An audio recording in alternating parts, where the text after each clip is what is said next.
কেমন আছো বন্ধুরা তোমরা সবাই? Welcome back to my channel. চলে এসেছি একটা নতুন ব্লগ নিয়ে। তোমাদের সঙ্গে আজকে সারাদিনের সবকটা ক্লিপ শেয়ার করে দেবো। আই থিঙ্ক তোমাদের ব্লগটা অবশ্যই ভালো লাগবে, আর ভালো লাগলে লাইক, ফলো, শেয়ার আর সাবস্ক্রাইব করে দেবে।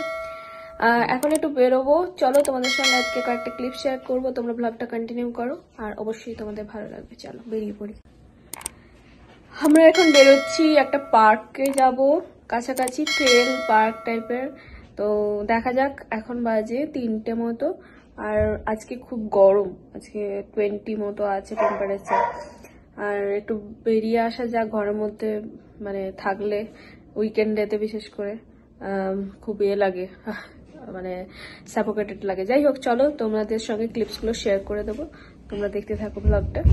প্রচুর চেঞ্জ হয় ওয়েদার এখানে, আজকে রোদ আছে, কালকে আবার বরফও পড়তে পারে। যাই হোক, চলো দেখা যাক পার্কটা কেমন।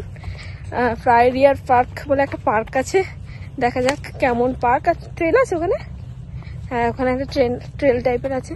যেহেতু টিউলিপের সিজন, তো সেই কারণে চারিদিকে শুধু টিউলিপ আর টিউলিপ, দেখতেও খুব ভালো লাগছিল। আর দেখো, সবাই প্রায় বাড়ির সামনে একটু জায়গা হলেও সেটাতে টিউলিপ গাছ লাগিয়ে দিয়েছে, আর কালারফুল টিউলিপ।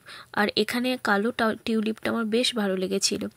তারপর আমরা একটু রোদ্দুর ছিল, তাই একটু প্রবলেম হচ্ছিল, বাট ওই আর কি ঘুরতে যাওয়ার ব্যাপার ছিল, তাই আমার তো এমনিতেও ঘুরতে যেতে সবসময় ভালো লাগে।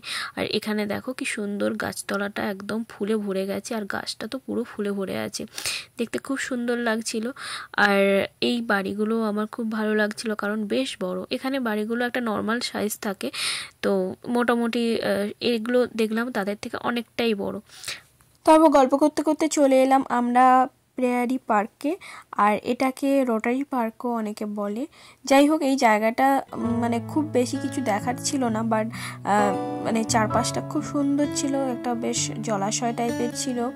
আর পার্ক মানে খেলাধুলোর জায়গা তো থাকবেই, বাচ্চাদের মানে চিলড্রেনদের, কিডসদের জন্য পার্ক তো আছেই।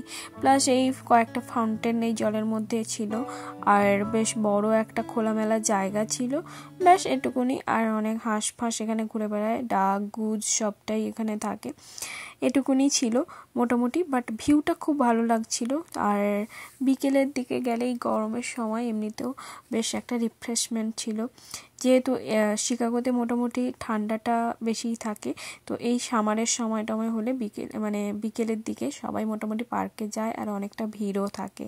যাই হোক, এই যে দেখো ফাউন্টেনটা, খুবই সুন্দর ফাউন্টেনটা, বেশ জলের মাঝে। আর বাকি ভিউটা তোমাদের সঙ্গে শেয়ার করে দিচ্ছি, তোমরা দেখতে থাকো।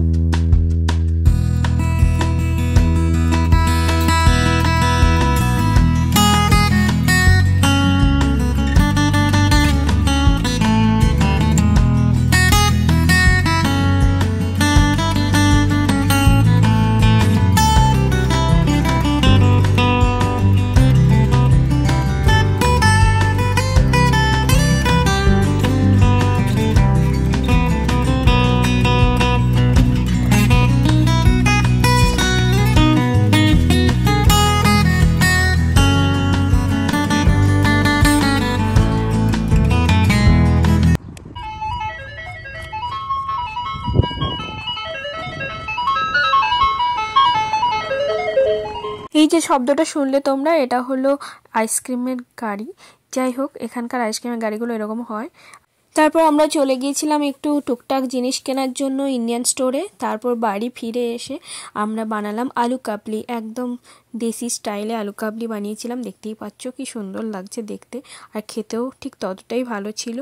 তারপর আলু কাবলি খেয়ে খুব মানে মন ভালো হয়ে গেল, কারণ আলু কাবলি অনেক দিন পরে খেলাম, আর খুব সুন্দর সবকটা ইনগ্রেডিয়েন্টস দেওয়া হয়েছিল যেভাবে। তারপর রাতের রান্নাটা সেরে ফেললাম দুজনে মিলে। রাতের রান্নার জন্য আমরা করেছিলাম সবজি, সব ধরনের সবজি দিয়ে একটা তরকারি, ফুলকপি আর একটু বিনস দিয়ে, আর তার সঙ্গে রুটি। তো যাই হোক, এই ছিল আমাদের আজকে সারাদিনের ব্লগ, তোমাদের সঙ্গে শেয়ার করে দিলাম সবকটা ক্লিপস। কেমন লাগলো তোমরা কমেন্টস করে জানিও, ভালো লাগলে লাইক, ফলো, শেয়ার আর সাবস্ক্রাইব করে দিও। চলো আজকে আর বেশি লেন্দি করছি না, নেক্সট ব্লগে আবার দেখা হচ্ছে তোমাদের সঙ্গে আর একটা নতুন ব্লগ নিয়ে। ততক্ষণ তোমরা ভালো থেকো, সুস্থ থেকো আর সাবধানে থেকো। যারা নতুন ব্লগটা দেখছো তারা কিন্তু অবশ্যই ব্লগটাকে সাবস্ক্রাইব করো আর ফলো করতে থাকো। চলো তাহলে আজকে লেন্দি করছি না, টাটা, গুড নাইট।